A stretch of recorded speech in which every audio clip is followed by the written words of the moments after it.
Mode.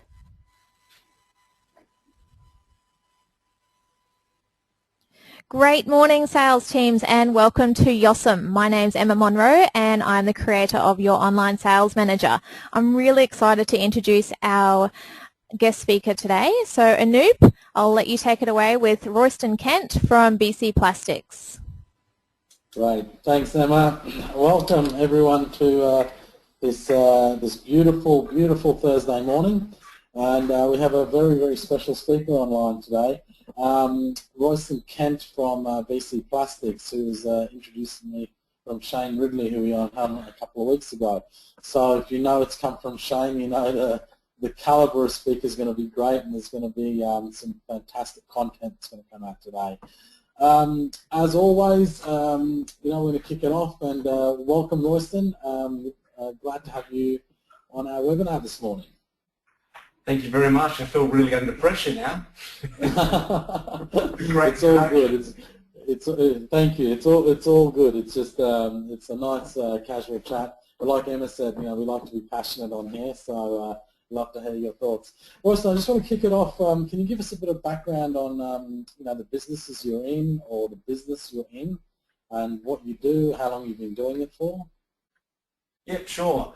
My background is I'm an injection molding technician by trade. So 6 years ago I had no business acumen to speak of whatsoever.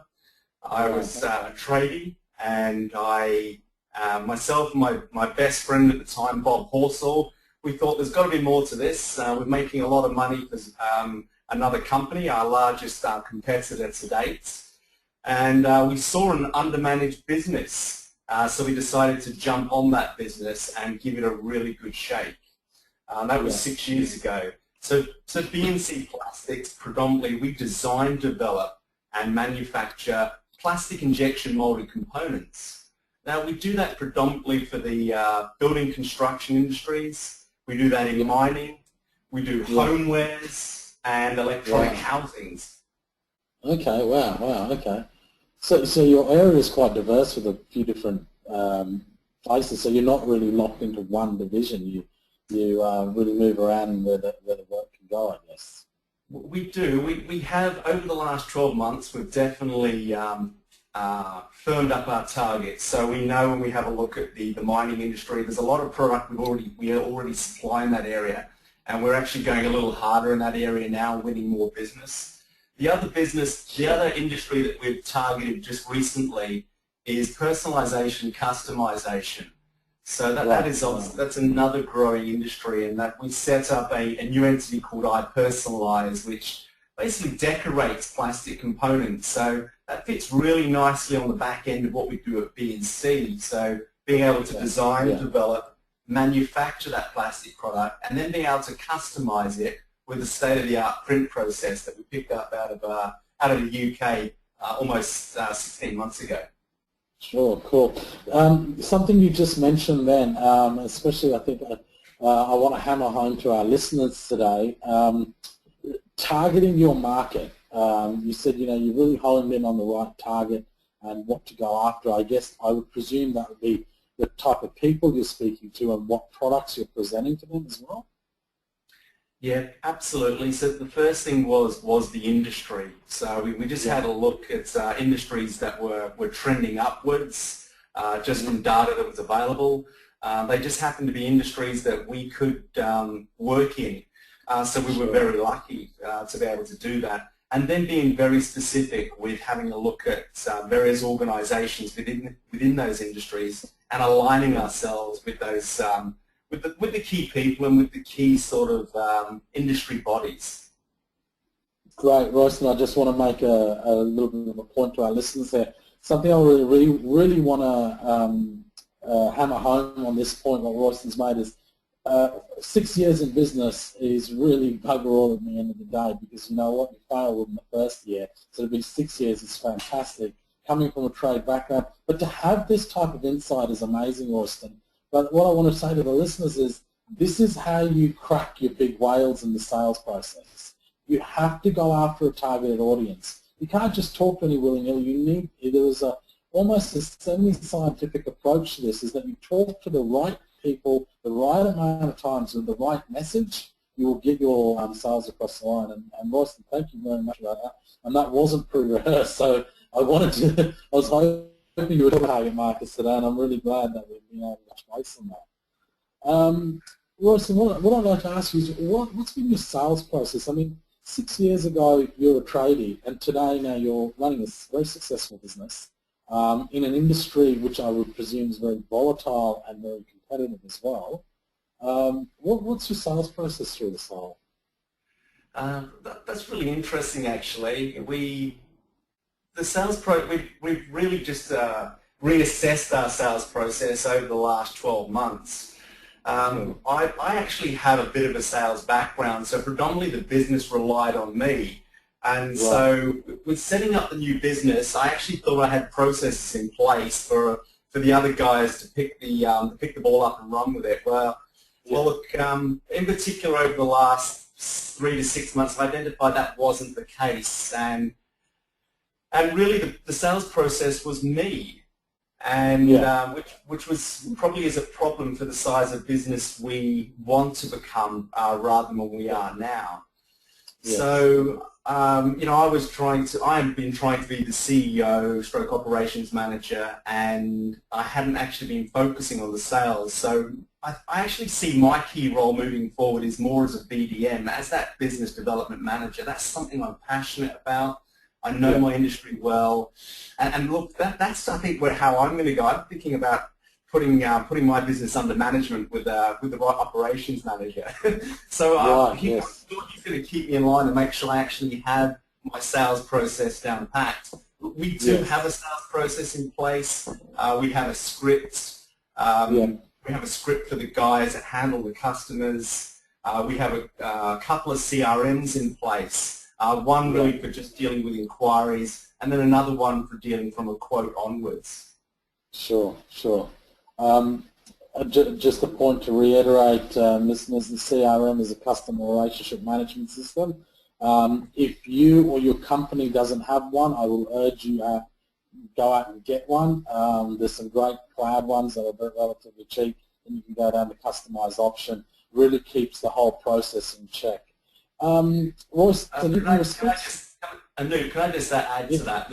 If I had our CRM in place 6 years ago, I'm certain we'd be further along with our business, more further along than we are to date. Because that CRM tool, when it's used correctly, it's gold, and it's not until we've actually got in there and really started to use it and have the team use it, and myself as well, that we can really see the benefits of that.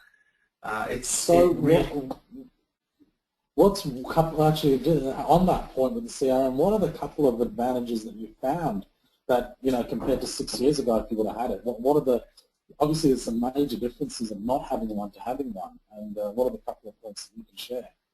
I'm a relatively well-organised guy, so I use diaries and everything and make notes. I have to speak to Bill. It's okay when you maybe got 10 customers, but when you've suddenly got 20, 30, 50 customers and it keeps building, to be able to set up the tasks and to be able to make specific notes on your customers, maybe it could be on their birthdays, their husbands, what the business is doing, just all those notes, and just when you click back on that, when you get that task to say contact Bill from BDO, you have a look at the last notes you've made and they're all there, and the customer just thinks, wow, these guys know exactly what they're doing, their attention to detail is thorough. He said he was going to call me 4 weeks later, and he did, and he remembered everything that we said. And to have that done electronically, and we use cloud-based CRMs, that is just such an advantage. I haven't got to remember things. I haven't got it written down. It's all there for me to access in my CRM, and more importantly, for my team to access through the CRM. Certainly. Thank you, Royston. I mean, this is brilliant. This is really gold, this stuff.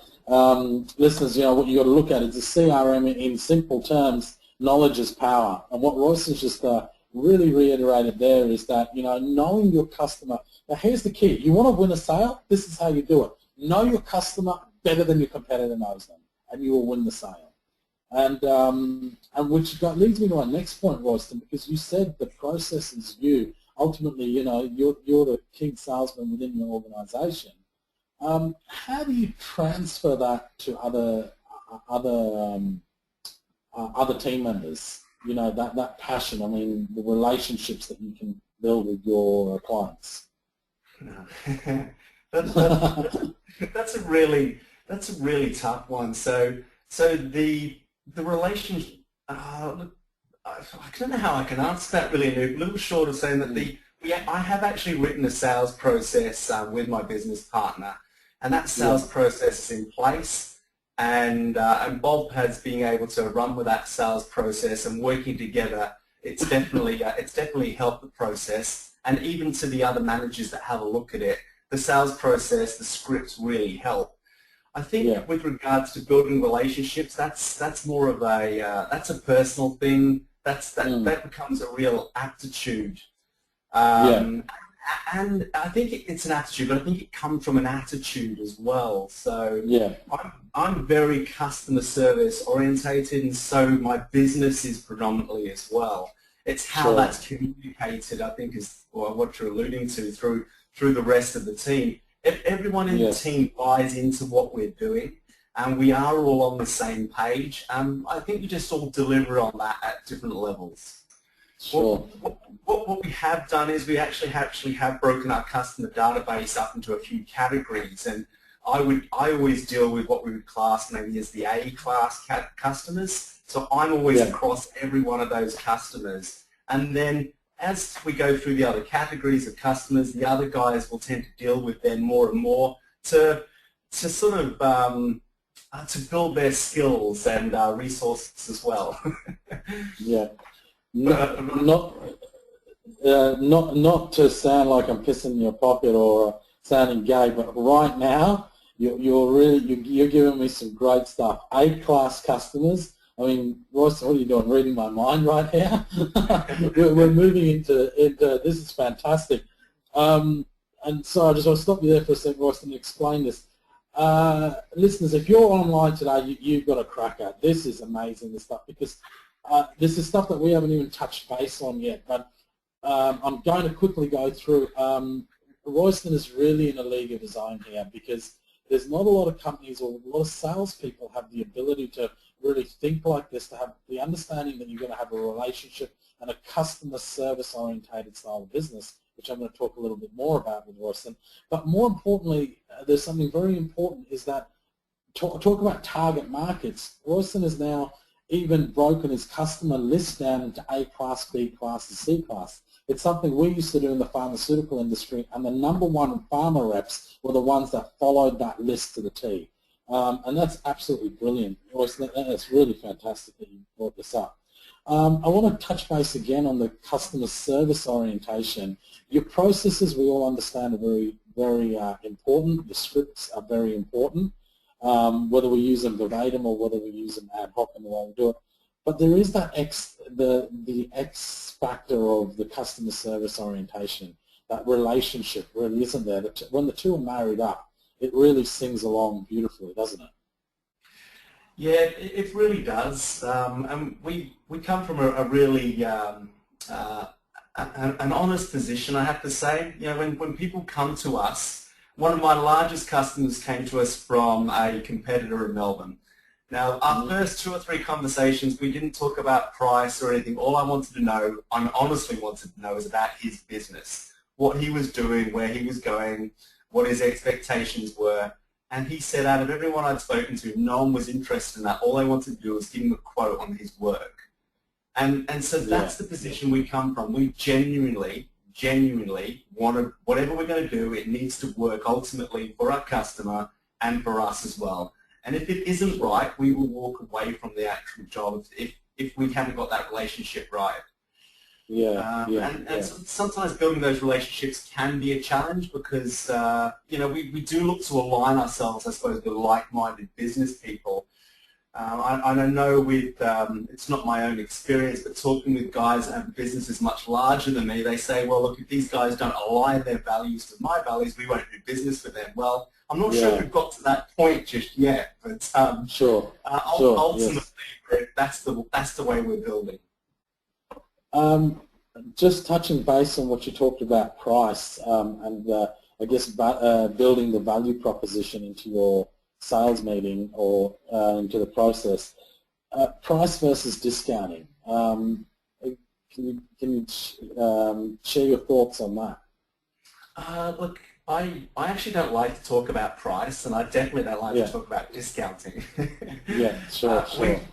We were lucky enough. We got some coaching when we started our business six years ago. I knew that I had very little business acumen, so I went out looking for workshops, reading material, audio material, meeting and talking to people. And one of the key tips I got was don't discount anything as a rule, and don't build your business from a price point perspective. Build it on what you really believe in, and what we really believe in is the customer service and the quality of product. Now, I know everyone says that in their business now. We're not priced. Well, I don't know if everyone does say that, but they always talk about the quality of a product, and they really talk about the quality of their service. Well, that's us. We do talk about the quality of our service and the quality of our product, and price is really the third thing. And we can be 25 to 35% more than our competitors in some areas in a very competitive marketplace, and our customers will prefer to do business with us as a rule. Right. And how do you build that in? I mean, 25 to 30% is a significant jump on a competitor. How do you portray that? Because you're right, everyone does say, oh, we've got the best quality, we've got the best service, and that's, we're customer-centric. But, it's not until it's proven. We hear that dime a dozen now. It's quite common to hear that. So what do you guys do that's a little bit different in that respect? Well, we're lucky. It's our expertise, I think, in particular. I'm predominantly a sportsman by background, and I fell into my trade, and somehow I am exceptionally good at what I do as an injection molding technician, and that predominantly has put me in a fantastic position as the BDM for my business moving forward. My business partner has got this unique way of looking and re-engineering just problems. He comes up with these solutions that are just so incredible. We've got two managers that we've worked with now for such a long time. Now, I know again you'll see numbers like this company's got 80 years of incredible experience. Well, we've got 80 years. I'd put the 80 years up against any other organisation in Australia. And we would be top 5, top 1% in Australia, and we probably would be top 5% in the world with the skill set that we have. And coming from that honest position and sharing that information openly with our prospective customers, geez, our prospective customers, after talking with us, they're like, wow, okay, well, you guys do know what you're talking about. We're comfortable with you. We've built a relationship with you. Hey, let's go. Yeah, that's fantastic. Listeners, if you're online and having a listen to this afterwards, one thing I would really like to, if that came across as a little bit arrogant at all, you want to really refocus your thinking in confidence. What Royston has just told you is, I want to buy a plastic molding injection or whatever he does, and I don't even know what it is, because I've got the confidence in Royston right now. And there's that 1% degree difference that makes a salesperson great to awesome. And the difference is the ability to have confidence in what they do and how they do it. And Royston has just explained that really succinct and very precise in that manner. And definitely talking about product knowledge is very, very important. You need to know your product inside out, and you need to be a specialist. No longer are we in a sales environment where you can just get by.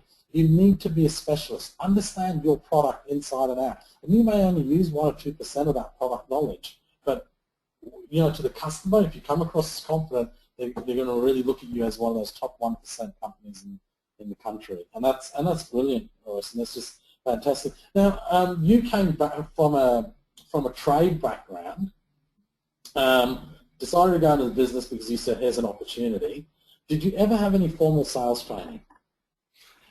Not really. When I was 17, living in the UK, I went to college for a year there, did some retail sales. Then I left. I worked in a retail environment for a couple of years in a sports shop, and then at the age of about 19, we bought a franchise with a mate of mine selling sports gear. So we had to get used to making cold calls and go and visiting people pretty quickly. We did that for 2.5 years, and I vowed that I would never have my own business again after that, because I found it so personally challenging. Sure. So yeah, go on. I was going to say, so sort of to answer your question, no real formal sales training. No. I've had little bits. I have had little bits along the way, and been lucky enough to meet some good salespeople and read some material over the years. And what material have you read that you could share with our listeners? Geez, you're gonna test me now, aren't you? I haven't read any sales material for a long time, to be honest. Okay, all right, cool. All right, if it comes to your mind, please share with us. And listeners, if you do want a great book, The Psychology of Selling by Brian Tracy is absolutely fantastic. I read it a number of years ago. And another one that's great is Tom Hopkins, A Professional Salesperson. So great books on selling. Thanks. Now, that's okay, no problems. Royston, what I want to ask you is your sales ability today compared to when you were 19 obviously has changed in leaps and bounds. What are a couple of points you can share where you have tweaked and changed? Obviously, I'm going to go out on a limb here. I believe salespeople are born with a natural aptitude on understanding how to sell. And what ends up happening is we refine it over a period of time. I also believe that anyone can sell, but they'll really want to get a hold of this aptitude and attitude of learning. You obviously had it in you in a way that you did the cold calling and things like that. Tell the listeners, if you can, a couple of points how you've refined that over the years. Gee, how have I refined it? I don't know how I can really explain that, apart from, I think, just understanding the way I read, the content that I read spoke about two main salespeople, two types of main sales guys or girls. One being the hunter and one being the farmer. Yes. And the hunter hunts and kills, and he's there. He basically eats what he kills and off he goes. Sure. Where that's definitely not my style. I'm definitely what I would class as the farmer, which is building that relationship, understanding that it may take me 7 points of contact to actually convert the customer from a maybe to a yes. And understanding that a no is one step closer to the yes. Yes, yeah. Sales is a numbers game, and I think it's always been around that relationship. If someone likes you, they buy usually from an emotional perspective. They want to do business or buy from someone they like. They won't do business with someone or buy from someone they don't like. So I'm not saying everyone likes me, because I'm sure they don't, but I do my best to like and be liked as much as I can. Sure.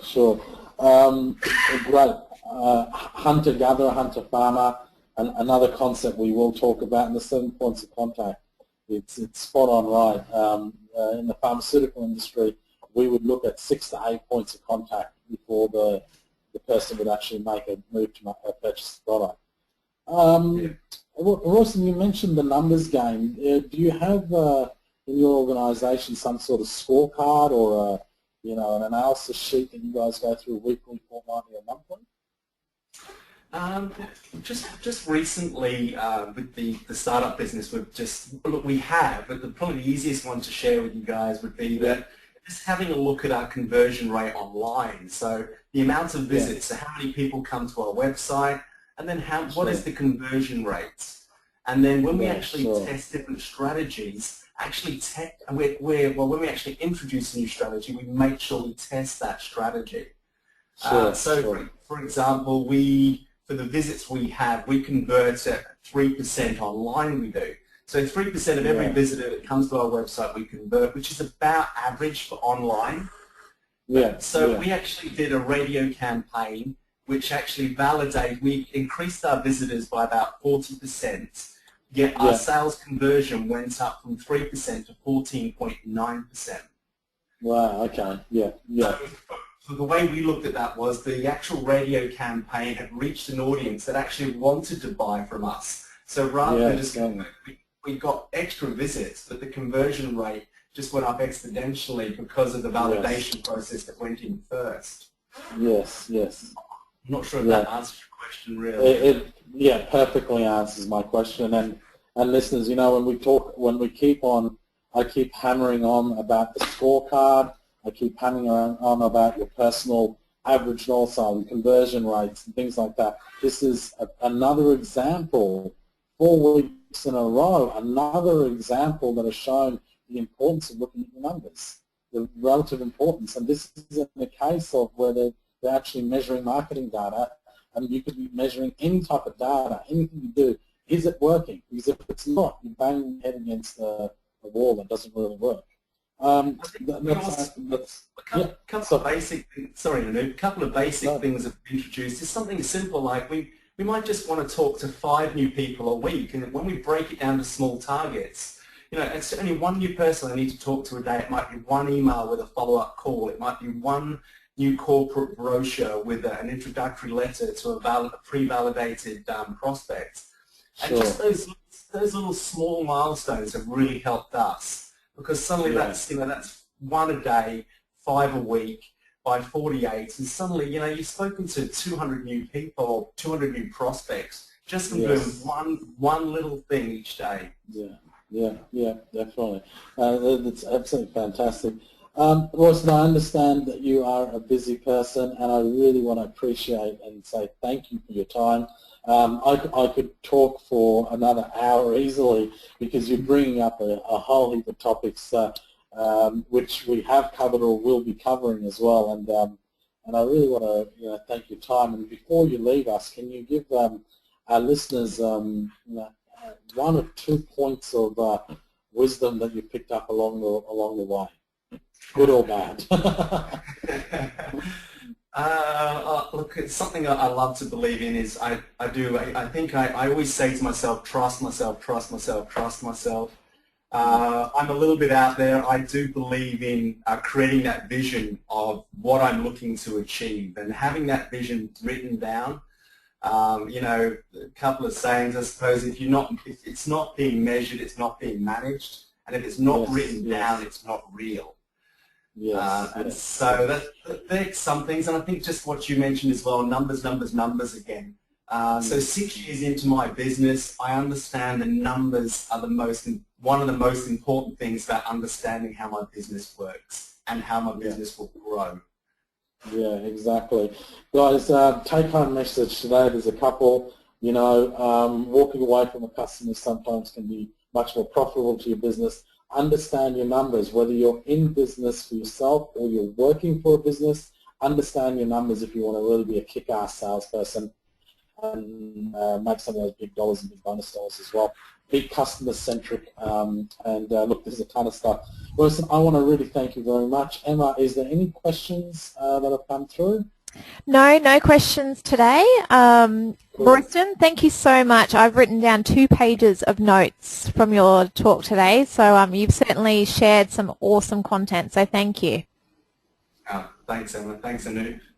Thanks. And guys, we're back on Monday. We're having an objection handling session. It's we want it to go live, so we want to have you online talking.